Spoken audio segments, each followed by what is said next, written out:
Begusarai main road निवासी बजरंग के कमलेश्वर मंडल के घर में 5 दिसंबर सुबह 6 बजे हुए भीषण लूटकांड में जारी लगातार छापेमारी है। पुलिस के द्वारा किए गए छापेमारी में अब तक 4 अभियुक्त गिरफ्तार हो चुके हैं, किंतु सामान की बरामदगी नहीं हो पाई है। एफआईआर के अनुसार करीब 16 लाख का जेवर और 60,000 नगद लूटे गए हैं, लेकिन स्थानीय लोगों की माने तो लुटेरे को 2 करोड़ से अधिक जेवरात हाथ लगी है। बीटी न्यूज बिहार के लिए बेगूसराय से अमित कुमार की रिपोर्ट। इस तरह की सफलता हासिल लगी है।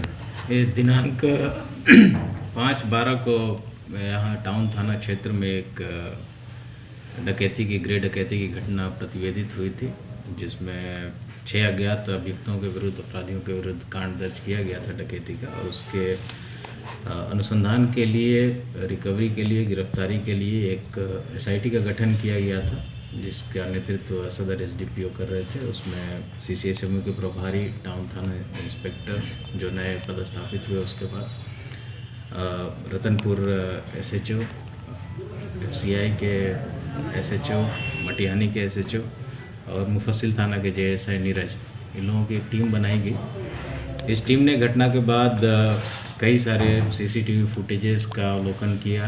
टेक्निकल सेल ने टावर डंप और इत्यादि टेक्निकल जितने भी पहलुओं से अनुसंधान हो सकता था, उसको हम लोगों ने किया।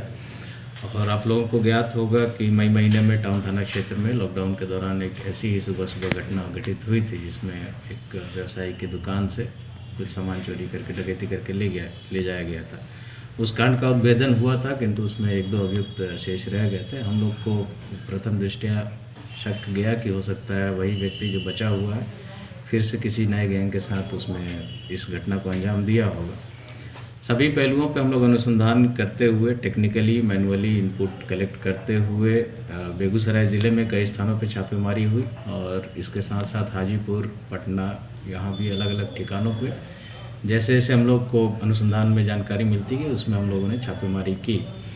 बिहार के अलावा पश्चिम बंगाल में भी हम लोगों को टीम भेजकर रेड करवाया गया। उसमें वहाँ से जो अभियुक्त के नाम आए थे अनुसंधान के क्रम में, उसके घर से वहाँ पे हम लोग को सामान बरामद हुआ।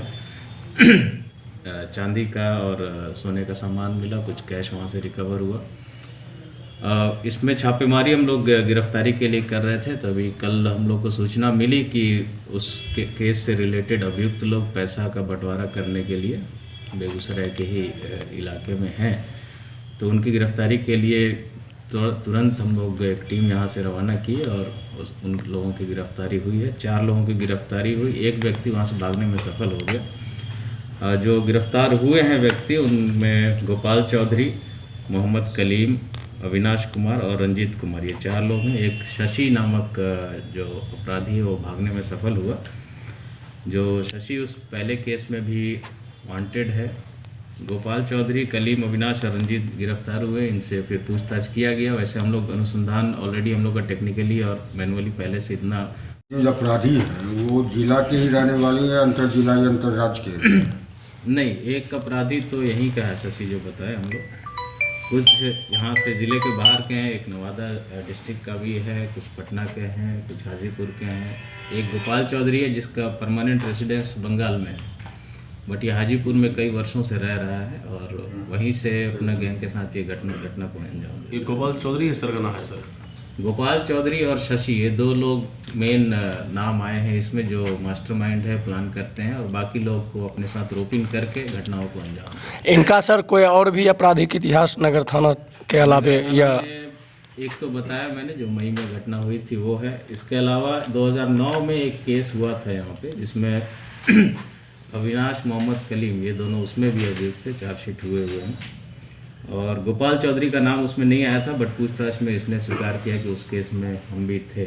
2009 में एक इसी तरह लूट की घटना की गई थी इन लोगों के द्वारा। उस जिला से जो बाहर से बिहार से बाहर लूट की घटना पर सर? घटना में 8 लोग शामिल थे, 8 प्लानिंग को लेकर। घर के अंदर 6 लोग गए थे। घर के इसलिए बाहर के जो अपराधी हैं उनका क्या इसमें भूमिका है? देखिए, अपराध करने के लिए एक प्लानिंग करना होता है, फिर जहाँ करना है, घटना करना, वहाँ लाइनर का काम कुछ लोग करते हैं, कुछ लोग एक्चुअली घटना को अंजाम देते हैं, कुछ लोग सामान ले आकर भागने के लिए।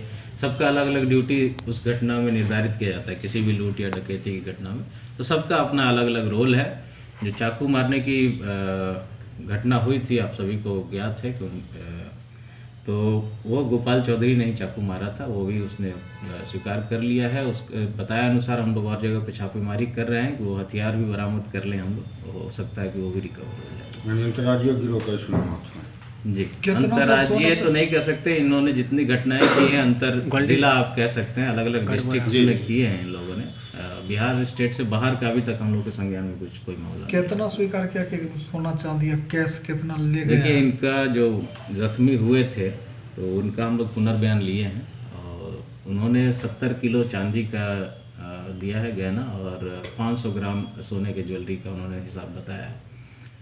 और इन लोगों से जो पूछा गया तो इनके द्वारा बताया गया कि हम लोग तो जो गलाकर बेचते हैं तो सुनार हम लोगों को 35% जितना उसका कॉस्ट होता है, क्योंकि चांदी के बहुत सारे गहने जो थे, इनका कहना है कि बहुत पुराने थे।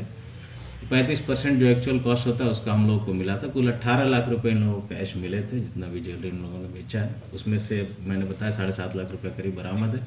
1 किलो ज्वेलरी और बरामद है चांदी की और 80 ग्राम करीब